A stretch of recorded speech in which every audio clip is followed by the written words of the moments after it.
On today's podcast, I had Elliot Smith on, and he talked a lot about his journey through mental health, what it was like going through depression and anxiety, all the way to building 98-unit rental portfolio, as well as a VA company, a wholesaling company, and a whole bunch of other things.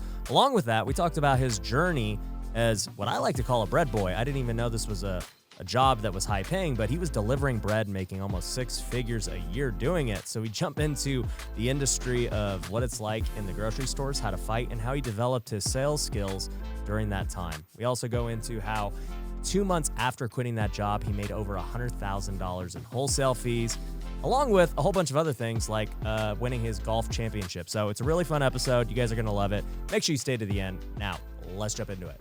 Are you looking to grow your real estate investing business? My company, Future Flipper, can help. We've taught hundreds of people all over the country how to flip, wholesale, and buy rental properties. And it doesn't matter where you're at in your investing journey. Whether you're trying to get your first deal or scale your company, Future Flipper can help. We have courses, coaching, and events for all levels of investors. So if you want to take the next step, go to futureflipper.com and book a free consultation to see how we can best help you. Once again, that's futureflipper.com. If you've ever wanted to invest with me on my real estate deals, it's now possible. At Pineda Capital, we're purchasing value-add real estate all across the country. This includes multifamily, commercial, and land development. The best part is, with my network, social media presence, and marketing strategies, we're able to get the very best deals that others don't have access to. You can join in with me on those deals if you're an accredited investor. If you want to learn more, head over to pinedacapital.com to see our current opportunities. Once again, that's pinedacapital.com. Welcome to the Ryan Pineda Show, where our mission is to invest. I only expect to make money in things that I understand. Innovate. It's about believing in the future and thinking that the future will be better than the past. And inspire. I am much more likely to hit my goal just due to putting it out there. You're now rocking with the best. What's going on, everybody? Welcome to another episode of the Ryan Pineda Show. Today, we've got us another real estate investor, this time out of the Northwest. We got my man who was highly recommended by some of my other friends, Brandon Turner and some of the boys over at Bigger Pockets. None other than Elliot Smith. What's up, dude? What's up, man? Thanks for having us. So I just met you 30 minutes ago. Yeah, and best friends. And we're best buddies. You've already sold me at least 12 things. He kept telling me how much of a sales guy he is. And I said, okay, I know a sales guy when I see one. So, dude, I don't know how you got here, but you're here. And tell me a little bit about what you're doing, man. Yeah, so we're up in Washington. We started off by doing doing wholesaling, and then started doing some fix and flips. After we worked on it for like a year doing wholesaling, and then quit my job, and then started doing fix and flips, and then now we're buying some apartment buildings, still doing some houses, single family houses. We own a call center and expanding a couple other things and doing some media stuff. But yeah, you were also telling me before the show that you won your club championship in golf. That's what I was really hyped about. Yeah. I was when we quit in 2016, when my wife and I both were full-time real estate investors, we were just burned out, and I was like 28 at the time. but we had a good systems built, and we were flipping 20, 25 houses a year, making $400,000. Yeah. And so we worked 10 hours a week, and I golfed 150 rounds a year and just started playing amateur tournaments, traveling all over the state of Washington. And finally in 2019, I broke through and won my club championship by 9. And so kind of felt like I finally accomplished that goal. Dude. So that was a goal when you went into it? You're like, I want to win the club championship. I just wanted to win something. I had a good buddy that in high school that was always just better than me. And he had won quite a bit of stuff, all the junior tournaments. I would get second or I'd get third. One time when I was 15, I remember I shot 72. And at 15, that was good. And I'm like, okay, I could win this. Another kid came in and shot 62. What? At 15. Jeez. And it just was I was never able to win my own thing. Right. And really it was just a goal to put my name on some trophy. Right. So in my club, which is not like a fancy club, it's a local course that's got, but my name is on a plaque in there that says I won something. Yeah. And that was really all it was. Because as soon as I won that, I won a match play tournament. Yeah. And then COVID hit. I'm just like, I think I'm good. I want to go do this. We started that call center. I wanted to go all in and win now more in business stuff. So. Yeah. One thing I'll say too that you just brought up that a lot of business owners don't get is the appreciation factor, like to win a trophy. Like you just said, like, it's not like the trophy made you any more money or it like, did anything else. It's just like, you're like, I want the trophy and I want to win. And case in point, at my set over there, I've got a few of my awards and things that I've won in baseball over the years.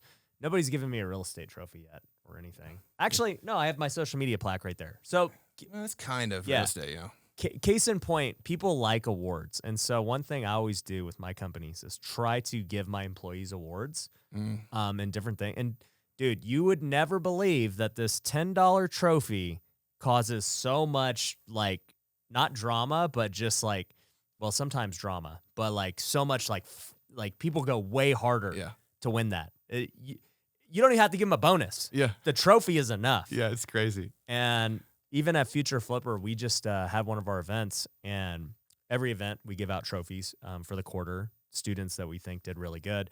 But this was our year-end event, so we gave out a 7-figure award. It was a newly created award that I never had, and I was like, dude, we got a lot of people who made over $1 million this year. Like, let's just give them all a trophy, those who did it. And we had probably over 20 people on stage with the 7-figure award, but also we had a bunch who weren't even there. And I kid you not, after that presentation, I had so many people reach out to me in the program. And they're like, I'm going to be on stage with that award, at the end. And I'm like, if you do that, you're going to have made $1 million. Like, that's pretty cool too. But they want the award. More than the $1 million. Yeah. Yeah. It's crazy, dude. It's funny how it worked. And then there's people like my wife who's like, she doesn't want to be on stage. Even if there was a trophy, she's like, no, I don't want the trophy. She wants no recognition. Yeah. Yeah, it's crazy. So beyond the golf awards you got, obviously you guys are doing stuff in real estate. What's your business look like today? So our business is actually, we're turning it more from it was a hobby business before, and now it's actually turning into a business. So we just started hiring some people. We started buying, we're up to 98 doors now that we own some piece of. Most of them we're 50-50 on. Yep. But we're just hired property management. We're going to hire her an assistant here soon, probably a manager for the company. We have some hiring people in that business to grow that. And so what really ended up having to happen was I had to get out of the way in a lot of ways because I'm the problem. I'm the idea guy. I'm like, let's go here. Let's go here. And my wife wants to murder me. Yeah. And so I'm just kind of stepping back, and my wife's running that and just kind of growing that as quickly as we can. And then we also have the call center, which we've been hiring people in that as well, and growing that thing out. Yeah. So, you guys got a lot going on today, and you're still flipping and wholesaling? Yeah, mainly just wholesaling. So what I'll do, just because we're spending so much time finding contractors, which are hard to find for our multifamily stuff, that I'm just going and finding deals, and then I'm going finding some of my buddies that just flip, and I'll be like, hey, I got this deal. Let's buy it. You do all the work, and we'll split it 50-50. Yeah. Because I always want to be tied. I never, like, the one thing I hated about wholesaling was I'm capping my upside. And as we found out in the last, 3 years, or we've been in this, as the market keeps going up, that I don't want to set my value. Leaving a lot of money on the table. So we just, we end up partnering with guys that are doing flips day in and day out, and just bringing the deals, and then we're done. That's one of the biggest things I tell our students at Future Flipper, especially those who are wholesale only when they come in. I'm like, dude, I don't even need to teach you how to market better or get sale. Like, we can double your revenue just by teaching you how to raise some money and manage construction. Yeah. And that's like, and especially in this market, it'd probably triple your revenue because it's already be double if you just flipped it normally. But the fact that it just keeps appreciating by the time that flip is done is just, it's insane, man. Yeah. Or you can make the same amount of money and do half as many deals, right? Exactly. Yeah. And so that's the problem, is what we found is we were really good on the front end of finding good deals, but then like we get bogged down in the fix and flips. Like, we've never wanted to be the type of people that do like high end remodels like you guys. Our market doesn't present that as well. But it just seems like so much time consuming. So we just want to get in entry level housing, but we were just good at finding them. So I just have always kind of partnered with people for the most part. We've done our own flips on a handful of times. But just partnering with guys that are really good at putting them back together. Right. And then I can just go do what I'm really good at. Yeah. Which is find deals. Yeah. Be a sales guy, baby. Yeah. Yeah. There we go. So tell me a little bit about how you got to this point. Yeah. So how far back do you want to go? Dude, however far you think is interesting. Yeah. So I was born and raised in Northwest, and you golfed a bunch in high school, struggled. I've always struggled with some mental health. I struggled with drugs, alcohol. I was in rehab at 21. Didn't really know what the hell to do with my life, and then went and got a job at Fran's Bakery, working delivering bread, and I management for them. And I was working 60, 70 hours a week. And when my wife and I moved to Vancouver from Tri-Cities, she had bought her first house at 20, and we were like, do we sell it? Do we keep it as a rental? And my dad's like, you should keep this as a rental. It'd be a great rental. So we turned it into a rental. Then we bought another house in Vancouver. A year later, we turned that into a rental, bought another one. And then we were like, there's got to be a faster way. And so we ended up finding bigger pockets like most people do. And it's like, oh, you can send out letters to buy houses. What year was this? This was 2015. Okay. And so I found some just garbage letter on Bigger Pockets, some copy. And then my wife and I were handwriting envelopes at night. Dang. Yeah. And my stepmom, who's been a realtor for 30 years, she's like, nobody's going to call you. That letter is terrible. And I remember the first time somebody called my wife and I, we sent out like 50 letters, and we are going after duplexes because at this time we just wanted to buy more rentals. And somebody called us. My wife and I were jumping up and down because somebody called. And then we got this lady called in, and I was sleeping. It was like 6 o'clock because I had to run a route the next day. And the lady's like, hey, I want like 120 for this duplex. And at the time, I'm like, okay, I'll call you back later. Out of it. And then I kind of came to, and I'm like, shit, 120, that's a good deal. Good price. And I had met this guy on Bigger Pockets, and I'm like, hey, what should I do? And he's like, try to get it for 115. And I'm like, okay. So I went. Just $5,000 less. Yeah. So I went and I went and got it for 115. And he's like, all right, we can do this. We can buy it this way and all these things. And I'm like, none of that shit makes sense to me. Like, he was wanting to go get hard money and all these different things. And I'm like, he's like, or I can pay you $5,000 and I'll take the deal down. And I'm like, $5,000, that's freaking what I make in a month. I'm like, that's fantastic. Great, do it. Well, he never actually went inside the duplex. He bought it, paid me $5,000, turned around and sold it for like 170 like the next week. And I'm like, well, cool. I'm happy I made $5,000, but I was like, I could have made X if I would have known more. 55 grand. Yeah. And so then the next month we did another one for like 8,800, and then just did one a month for the next year and saved up $100,000. Didn't spend any of the money. Put it all in the savings account or back into marketing, and quit my job the next year. And then did 100,000 in wholesale 2 months after I quit my job in 1 month. You made 100,000 2 months after delivering bread. Yeah. Which was, I was making at the time like $90,000 a year, working 70 hours a week. Well, that's kind of mind blowing to me that you're making 90,000 a year delivering bread. Yeah. How did that happen? Bread guys make good money. Like they're union, they're all Teamsters. Like some of the bread guys were making, my route guys that I managed would be 55, 60. They're making $115,000 a year. Why? What do they handle the bread in some unique way? I don't know about. No, like what's so complex about? Because it's technically it's a salary and commission role, so it's a sales role. So like if you're walking in the grocery store, you see these displays, right? That are all these different displays that are like, oh, it's placed perfect, so I'm going to grab this bread because I need bread, right? Or I need this bagel. So if you can sell more premium bread or sell more bread in the store and beat your competition, you make more money. So there's like 8% commission on all premium bread sales, like 4% on the private label stuff they would sell. And what is a premium bread? Like any brand label. So like here it's probably going to be Ora Wheat. So like Thomas Bagels, Sara Lee. All right, now I'm fascinated by the bread industry. You got to tell me. So you were a delivery guy for multiple companies. Like one manufacturer makes all these different brands. Yeah. There's a couple different competitors like any industry, but like say you go Winco. You have Winco's here? What's your big grocery store here? Like Albertsons. Okay, so you know how Fran's would deliver. So you go to the bread aisle, and there's 3 different companies really. There's Sara Lee, Bimbo, which is Ora Wheat. Bimbo is like the largest bread company in the world, and then there's Fran's up in the Northwest. Okay.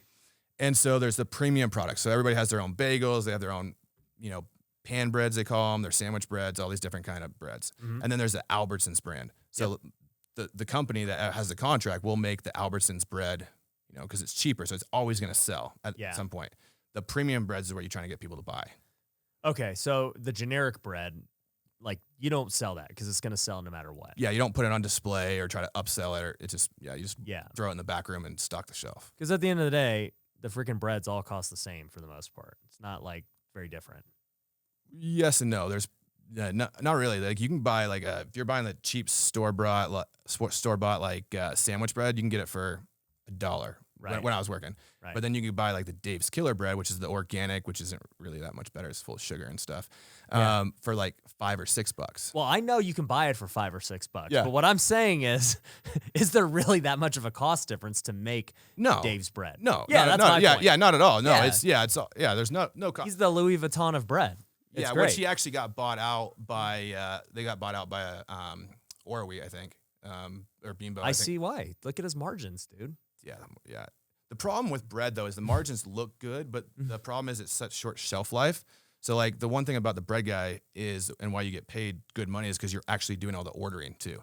So they only have like 5 to 7 day shelf life. So you have to order, and you're judged against how much stuff you bring back, like your stales. Because once it doesn't sell, you're screwed. Because you screwed up your order. Yeah. You bought too much that you didn't need. Yeah, or you didn't deliver enough, and then the stores get pissed because you run out. So as the sales guy, okay, now I get why the bread guys make money, because you're not just a delivery man. No. You're like a manager of inventory. Yeah, it's you're an inventory manager, and and you're also trying to sell more inventory all the time. But how do you even control sales in Albertsons? Like, you're just like, oh, look, I got, in my mind, I'm thinking, okay, we had so much go stale. Let's deliver less next time. Okay, we sold out. Let's deliver more next time. Like how, and then you'll find the equilibrium of like what the average is. Yeah, but it's different because it's all time of the month dependent. Like bun sales, for instance, like 4th of July, how much are you going to sell 4th of July? Also, like wick bread. So like when you get like food stamps, like there's wick bread. It sells a bunch on the 1st of the month, but it doesn't sell in the middle of the month because they've already used their wick cards, right? So like you have to have it in store, but you don't want to. You want to have like 1 or 2, but the 1st of the month you might want to have 30 of them. Right. And so, and then But you could develop that pretty systematically. Yeah, but then what they have is then they have sales. Everything's always changing on a rotated 2-week schedule because they want to keep the sales consistent, to keep the bread lines consistent. So like 2 weeks they'll run this kind of bread sale for like this, like there's 10 different types of bread in this category. Right. They run like 3 of them on sale for a 1-2 week thing. So what you're trying to do at that point is then you're trying to get displays in the front of the store to go sell more. So you can take margin from, or you can take market share from like the competition. And so they're always price wars. Yeah, but my question is, okay, I get that you're delivering the bread and you're handling inventory for, the brand that you work for, but how the heck can you control sales other than messing with price? It's not like, do you get to pick your display and being at the front of the store, and like, how do you control sales? By just, you have to build rapport with the management. Like some managers, like if they like you better, you'll get a lot more displays than the competition. Like as a sales guy and then as a manager, when we would do corporate walks, we were always judged on how many displays we had versus the competition. Because that's your ability as a sales guy to convince that store's management that you should have more. Correct. So like when I was managing in Moses Lake, we had the Safeway. I was the #1 Safeway in the company. Safeway, Albertsons, now they're owned by the same company. And I had like 18 displays in that store, and the competition had 1. How did you get so many? Did you bribe the guy? What'd you do? That's my gift. And my sales guy hated me because like we would take pictures, and it was like on all the Safeway, like, marketing for all the account manager, like this is what your Safeway should look like. And like, because it was such a good, and I performed so well, and my sales guy hate me because it's like, This is not realistic. You don't sell that much more for have all these displays. So all you're doing is making him rotate from 18 different spots back to the shelf, because you have to like move it from the display because it sells faster at the shelf. So you might sell 1 or 2 extra on the display, but then he's got to take it so it doesn't stale out and then move it back to the shelf. So your sales guys hate you. Your route guys hate. Because they got to go stock 18 spots for no reason. Yeah. Because it's not really changing what actually happens. Yeah, maybe you get a 5% bump, of sales. Oh, man. The bread get... Man, that was probably the most interesting thing I've heard in a minute. I like studying other industries because you just never know how it's going to apply to your own business, right? Like I hear real estate guys all the time. I'm like, 98% of the time I'm like, yep, I know that. But, somebody listening might not. But then when I hear something revolutionary like bread, I'm like, dude, tell me about this bread thing. Like we're all in the business trying to make that bread. Grocery industry is like, once you get into it, it is crazy. And it's all about, it's the same as real estate game. Location, location, location. If you have a good display, like say so we have Wincos that are big volume, like these big volume places in Washington. So Albertsons would be more like your local store. And then you have these big ones that are like the low price, like a Costco, right? Right. If you have a well-placed display, you can, instead of going 5% bumps, you can have a 20, 30% bump. Right. Because you just, and a good price, like a good sale, you can sell a lot of product. So I guess in the bread game and just like the grocery game, one thing I've always heard is like getting that display space or the shelf space on these stores is so difficult because these big brands have paid all this money to do it. And that's why most startups are going to go e-com. Yep. You know, they're not even going to try to go retail. Yep. Yes. Bread, that's another reason why the displays and the 5% bump matters, because in the bread space, it's all based off on sales. So like they break your categories down based on, and you get placement based on sales. So I can sell X amount more than the competition. I'm going to get the center spot. I'm going to get the best spot. So you're fighting all the time. Like we go do what they would call reset. So every spring and fall, you would reset the bread shelf based because the buying things change, right? And you're always fighting. Like as the managers, you go in there would be a manager from my company and the other two companies, and you would fight them. Like if there's a discrepancy, you would bring the manager over and be like, no, I'm here because it matters so much. Like placement, like you said, it matters. Like if I'm one shelf lower, it's going to affect my sales. And so it was the whole thing with Franz and their culture thing is like you're street fighters is what they would always say. That's their culture. Yeah. You fight for your shelf space. Yeah, because we had 70%. Franz in the Northwest had like 70% market share. And we crushed the national guys. And just because that was their culture, they were street fighters. They're kind of a small bread company compared to everyone else. Yeah, you scrap and you claw and you take and you don't let down and So do you think that, as you got into real estate, how long were you in bread for? 6 years, 6.5 years. Dude, 6 years. So do you think that from all those years of sales training from bread, that's what made you, 2 months after quitting, do 100K in assignments? I think a lot of it did, a good amount. I think I just knew how bad it was, how much I worked at the other job and how much I wanted this, but it's never been that, because we built good systems based around like me working 70 hours a week. So like I could answer phone calls when I was working sometimes, but like I had to work on 30 hours a week. So we built really good systems and had really good marketing. At the time, direct mail was just crushing it really well. And so, and I knew opportunities and I wouldn't waste my time with things that weren't opportunities. So I just could focus. And then another thing my wife and I did is we've tied into the court systems, assessor data. And so we would pull what we'd call like our sniper leads that were like, you're vacant, you're deceased, and we would just be like super targeted. My wife would make me a file like this thick, and she's like, here's your door knocks for the week. So I'd have like 5 or 10 door knocks, and it was so like, I could go knock on the door and be like, hey, John, I know your parents own this house at 123 Main Street. Just seeing what's going on. And they're like, oh, my sister's dealing with that. I'm like, oh, Joan? Yeah, I couldn't get a hold of her. But look, I can get you some money for this property. And 1 week I tied up 5 of those in 1 week. Just being very targeted going after these things. And so just built good systems and really focus on like what a good deal was. Right. We all know that I love creating passive income through rental properties, but did you know that you can create passive income through owning an e-commerce store?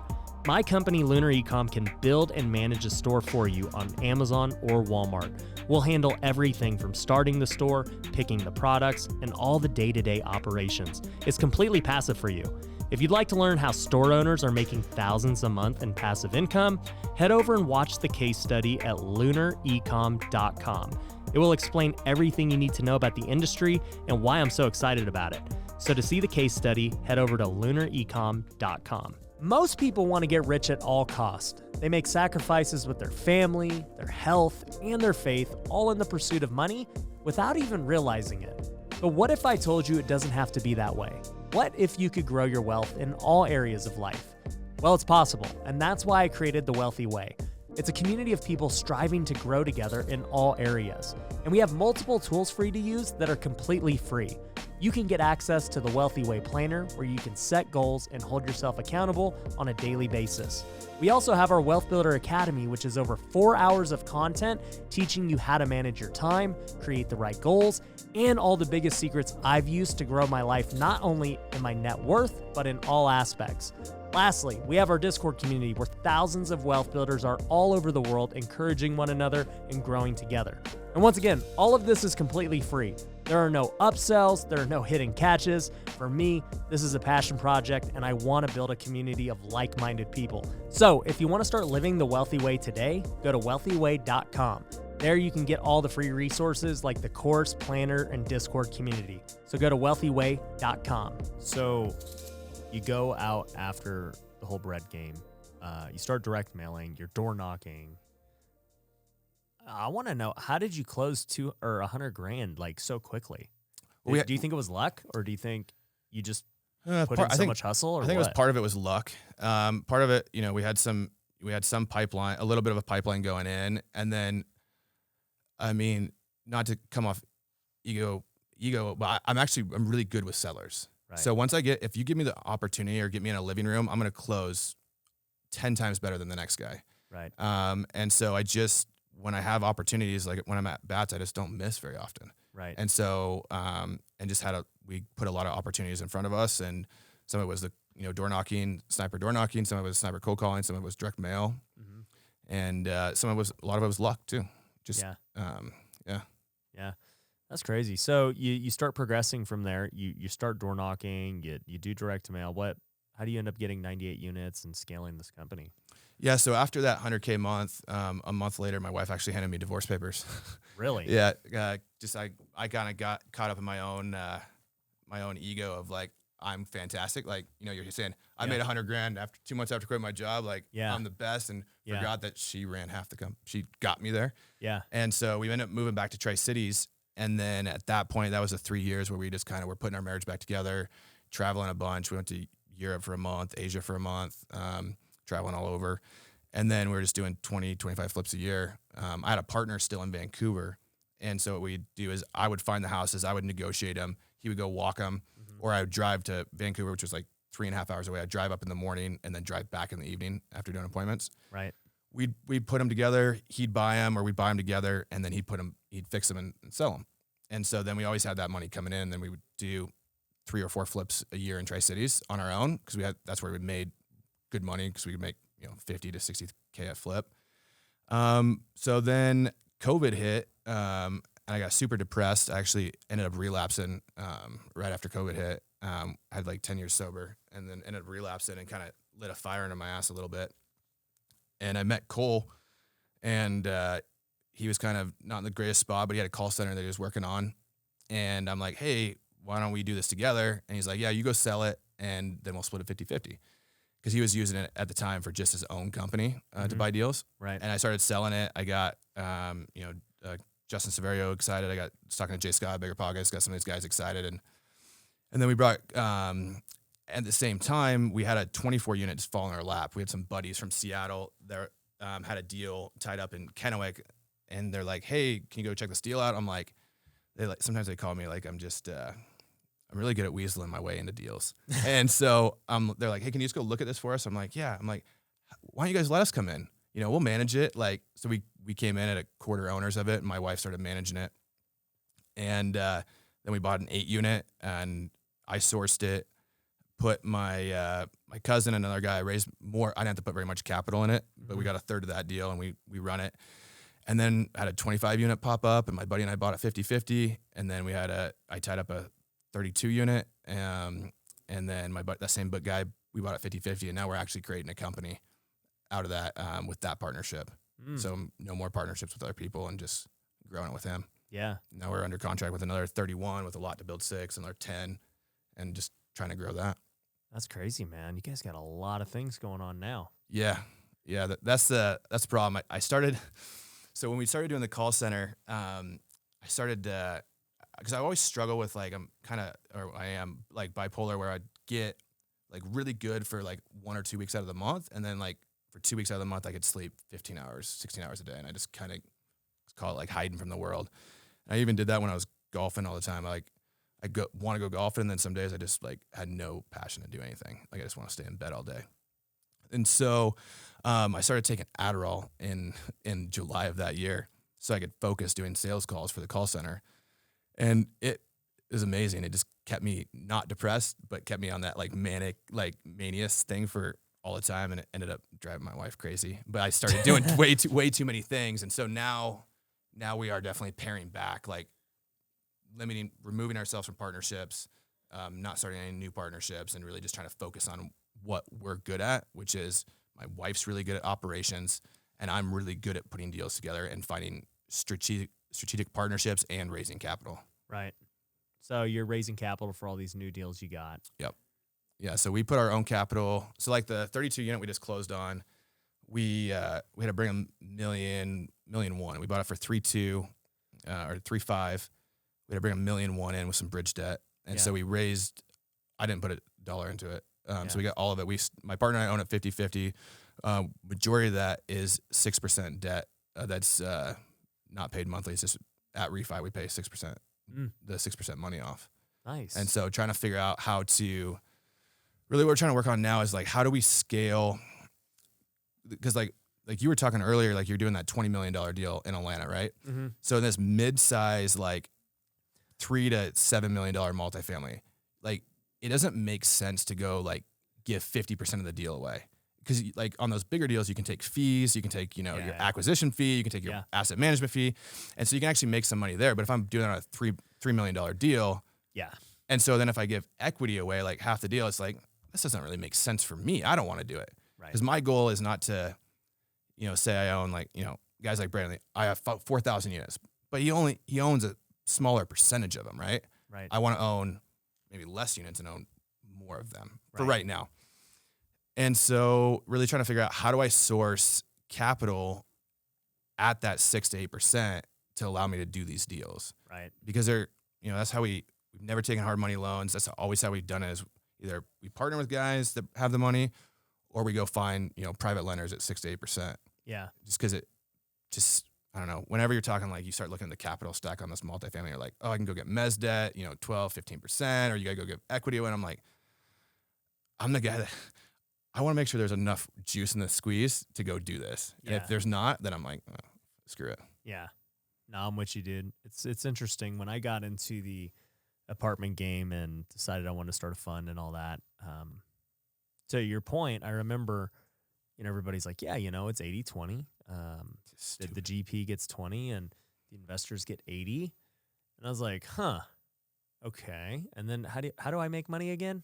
Like how am I even going to recoup my cost of creating all the marketing to raise the money, to get the deals, to go manage it and hire staff? I ain't making that on 20. Like, well, you could charge fees, like you said. And I still was like, I don't know. I don't think it's worth my time. So for us, we decided to just continue doing what we're doing, where every deal is different, right? If we have a fat deal, there's no reason to go 80-20. Because we don't have to. Plenty of people will get into that deal at 50-50 or even less, to your point, because the deal is so good.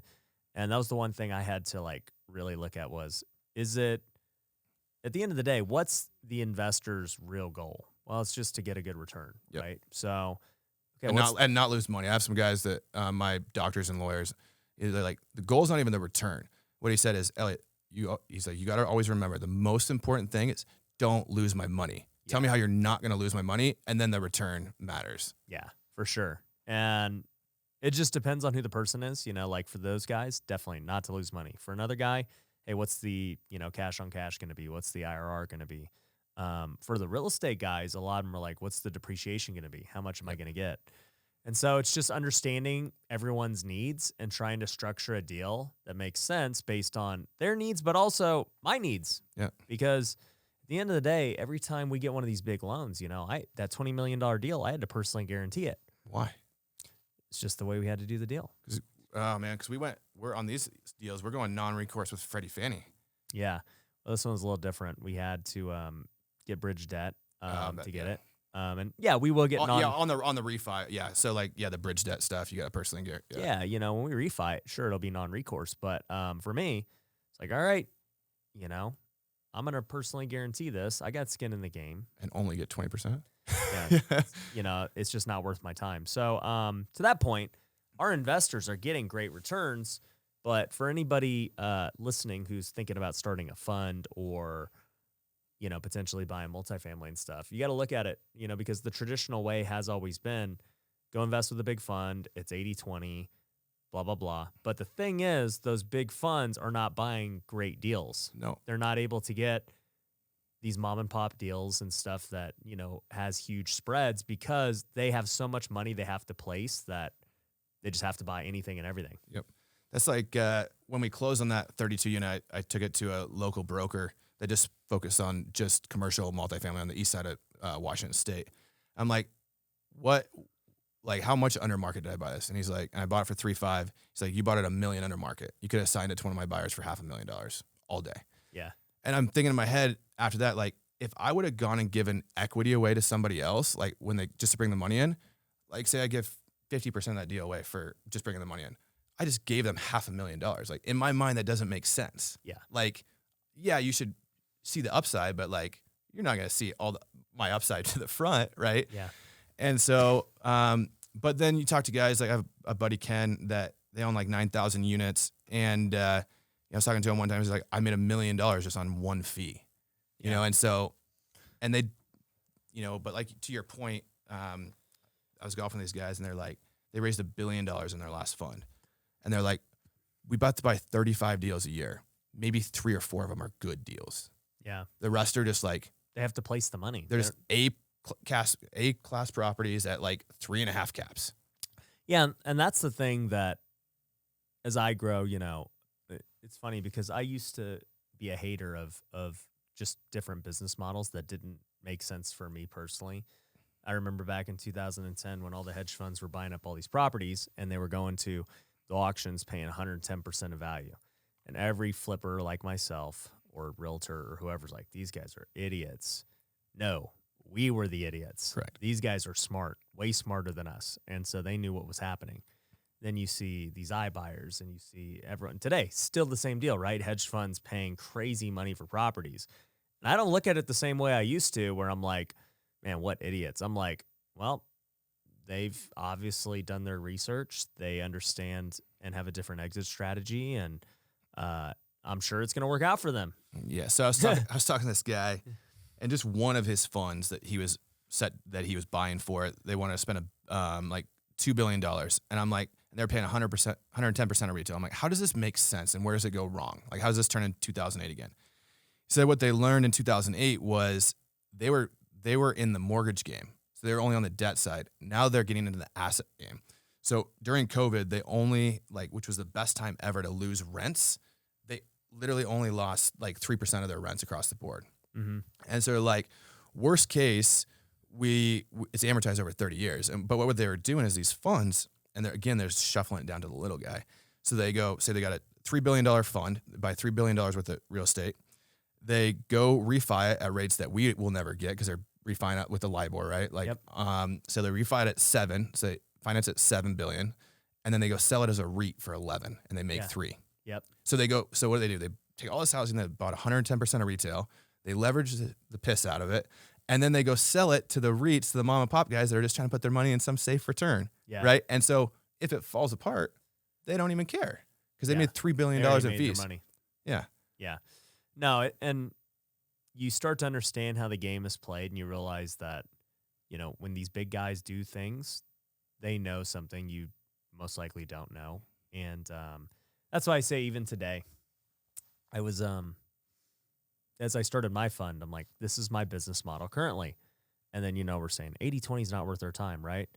Well, there probably will come a time where it is worth my time when you get to that level. If you're doing $1 billion a year in real estate. Exactly. And you own 20% of it. Yeah. And, it's recently I had Grant Cardone on my podcast, and him and I were talking about this. I said, Grant, I think owns like $4 billion right now. And I was like, what's the goal, dude? And he specifically said, like, the goal is to own like $40 billion. And I go, what are you going to do with $40 billion of real estate? Like, what's the end game? He's like, I'm going to sell it to Blackstone or BlackRock or one of these guys, and we're all going to make a killing. And I go, that makes sense. I'm sure it's going to actually work out the way that you think it is because they got to buy it. And then what are they going to do with it? They're going to go do something even crazier with it. Yeah. I think the game, it's like all these games from single family to $40 billion in real estate all boils down to 2 things: marketing and capital allocation.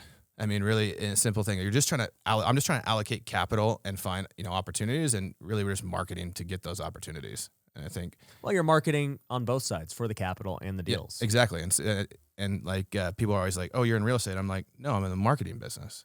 Like, I'm just marketing for sellers. It happens to be I buy real estate. Yeah. But I'm just marketing for people. Yeah. I kind of tell people that too. I'm like, I have two sayings. One is that the best product doesn't always win. The best marketer wins. That is for sure true. I've seen that in real estate businesses. I've seen that in products and services. Like, I've seen some of the best products that nobody knows about because they suck at marketing. But the second thing I say is, just for me personally, they're like, dude, you're a real estate guy. I'm like, nah, dude, I am not. I buy real estate and I got a lot of businesses that revolve around real estate, but real estate's just one of the vehicles like I used to run business. Like, I like e-com, I like social media. I'm into NFTs now. Like I used to be the couch flipping guy. Like, I'm just a guy who sees opportunities, and if there's a way to make money in them and I believe in that vision for how it's going to happen for starting a business, then that's what I'm about. Yeah. I had an old guy tell me that one time. He's like, I'm just an opportunity finder. That's it. Yeah. I'm an opportunist. I'm Yeah. not even an entrepreneur or a real estate guy. I'm just opportunist. I just look around and I'm like, that looks like a pretty good opportunity right now. Nobody's really there. And with hair that good, opportunities are probably falling all over you. Turning down opportunities left and right, dude. Yeah, it's funny. My buddy Tucker was like, hey, so are you going to dye your hair for this? Because, you got Meet Kevin and you dyed your hair for a little bit. He's like, Yeah. you probably want to dye your hair for the show. You should have, dude. Yeah. We're going to start making it a requirement of anyone who wants to be on. Yeah. It's funny, just even on the marketing side, people are like, why did you dye your hair? And I was like, honestly, I just felt like doing it. And they're like, no, but like, why did you do it? And I was like, honestly, I just felt like doing it. I was just bored. And they're like, so what happened? I was like, well, just like anything, I still track it, like to see, did we get more views? Did it lead to more sales? Like, and even if it did, was that the reason, or did we just get better at our businesses? So as far as my conclusion goes, from the hair dyeing experiment, I had it dyed for about 6 months, between blue, red, silver, and blonde. Blonde got the best results. And I actually like the blonde look as far as like, I'd probably do it again, but not like full blonde, but just like, I like the streaks. Yeah, it's funny because I see your kind of tips, and I remember, what was it back? Because we're the same age. Remember NSYNC and the Yeah. Backstreet Boys? I remember when I was like in elementary, I wanted to tip my hair with Yep. the blonde, and now if you were to do that, you'd probably get. Yeah, but I like it, coming dude. back? Is it coming back in? If it's not, it's coming. I'm gonna bring it back. Because you graduated what, 07? Yeah. Oh, yeah, me too. Yeah, so same. Yeah. How'd you meet our mutual friend Brandon Turner? Through my buddy Taro Yarber. So Brandon's a Northwest guy. Mm-hmm. And then, so I met him up at one of Taro's things, and then he's like, hey, you should come on the Bigger Pocket show. Came on the show, and then hung out with him at one of the conferences, and he's like, hey, you should come stay at my house. And so we went down to Maui and hung out with him, and then I just bug people a lot, and just like I tend to be a good, like, keep the connection going, so we chat every now and then like we room together at one of these groups we're part of, Go Abundance, and just from that, just grew that relationship. Yeah. I used to be a member of Go Abundance. It's my fault I didn't do anything with it. I was a member for a year and I didn't attend one event. But how's that been for you? I like it. I think I'm gonna move up. So there's two different levels. There's there's like the million net worth level, Yeah. and then there's like the 5 million or plus Yeah. level. And they're just slamming people, which I don't even know how if they're managing that million requirement to let people in. They're just growing it since they got the new CEO. Okay. And it's just kind of crowded. Yeah. And so I think in order for me to get the value out of it, I got to go move upstream, because I hate like the super small talk conversation. Like, I'm just getting started in real estate, or I'm a professional that wants to do real estate. Like, I don't Right. like, not that that's not great for them. I just kind of bores me. And so like, it's good. I went to an event in August and I had fun. They had this thing. Did you ever do a Go Pod? No, I never did anything. Yes, they have the weekly pods, and that's good. But I have a guy that I've done every 2 weeks for the last 2 years, an accountability call. And it's like, we have our high level goals, and we have our biweekly goals, and then our wins and losses. And it's like, you're held accountable to those goals. Right. And it's like, and everything funnels up to those yearly goals. And if your goals, like, we just redid our goals for this year, and if they don't look good, like, we challenge the other person on those. I get so much out of that. But like, when you're in these Go Pods with 5 people, it's like, for an hour, it's like, oh, 5 minutes on you, 10 minutes, it just, I don't know. I don't feel like it's worth my limited time that I have right now. Right. So, Right. it's good though. I mean, I met some really cool people. That's the thing. Is like if you find the right guys, there's a lot of guys killing it. Yeah. That's the main reason to join masterminds for everyone who's listening. Go Abundance is a mastermind for people with $1 million net worth or more. And like I said, I was in it for a year, but I just didn't do anything. Just goes to show, even I still like, one of those guys that buys something and then they just didn't do anything with it. Yeah. So it happens. But I don't know. I've just realized for me, with the point I'm at in my career, like there's not a lot of people that like think the way I think in terms of like what I'm trying to do. And so I've even thought about this because I'm a part of Collective Genius. I've got my own mastermind. I just joined a group called YPO, which is really high level executives. And I'm just like, man, how many people are like actually though really in my shoes of like, man, they're trying to build this big social media brand. They're building businesses around that and trying to do these tech things. It's like, I don't know. It's a hard thing that my wife and I have had, is finding like friends, like having good relationships with people, because most of our friends, from growing up are working, jobs like $60,000, $70,000, $80,000 a year. They have different. And so like actually being able to relate to people, like have conversations like, hey, I just made $1 million on this deal. Or, you can't say that. Like I can't say it at family functions. I can't say it. Yeah. And so it's really hard to find those relationships where you can have ideas and like back and forth, like, you can tell me about your NFT and I'll be like, oh, that's a great idea. And like, you can get excited about it. I'd be like, hey, what do you think about this or this and that? And you can actually spitball with people that like think big, I guess. Think the way you think. Yeah. And that was the one thing I've realized as I've built out Future Flipper. Like I started teaching people like over 3 years ago. And initially when I started it, I thought, okay, I'm just going to teach them. Like this is just, here's how we flip. Here's a course. Eventually we got into coaching, and in my mind, it didn't even click with me that what people really needed was a community of like-minded people around them, because most of these people have no friends that think the way they think. I thought you were going to say, I don't have any friends. Yeah. Well, some of them have no friends, period. But, now we can give them friends. Yeah. Like we're in the business of giving friends. Yeah, exactly. But I'm joking, but I'm serious. No, like, I agree 100%. Yeah, like these groups, if you can get a community of like-minded people together who are all pursuing the same things, have the same ideologies, have the same everything, dude, like people will pay to be there. People want to be there, and they're going to get better being there. And that was the big shift I realized this last about year. Every time we do an event, I see these people that I've never met in person before, but they know everything about not only me, but also their accountability groups, their coaches, the other students in the group, because they've talked to them about this whole time. And like being able to meet up every quarter for them is like the highlight of their quarter. And I'm like, man, this is really special. Like understanding what it actually is versus what I perceived it to be initially. It's like you're getting into golf now, and I think you joined a country club. Yeah. And, you drive around Scottsdale. I love going to Scottsdale. I have some buddies that are member like $300,000 clubs. And it's like, my wife's always like, why would anybody pay for this? Because those type of people that pay $300,000 are freaking. Yeah, because you can't fake it. You can't fake, like you have to cut a check. And so you're really just paying for access. So like all these masterminds, like you said, masterminds are what you put into it. But it's like I'm paying for access to be around the Brandon Turners of the world, right? And if you are in that level and you can get into the level that they are, then all of a sudden they respect you as an equal, and then you're in that circle, which then that's how you make more money, is you get in the right circle. Yeah, right? 100%. Yeah, and that's like these hedge fund guys, these Wall Street guys, they don't know, they're not smarter than me, but they're in the right circle. They just see way more opportunities than I do, because 100%. that's where they are. 100%. Well, dude, I'm proud of just what you've accomplished, man, and just hearing your story about, the ups and downs and dealing with everything you've dealt with, and then still finding a way to have success. And I appreciate you opening up too about mental health and just personal things, because I know that a lot of people listening are going through those types of things, man. So I think it's going to encourage other people.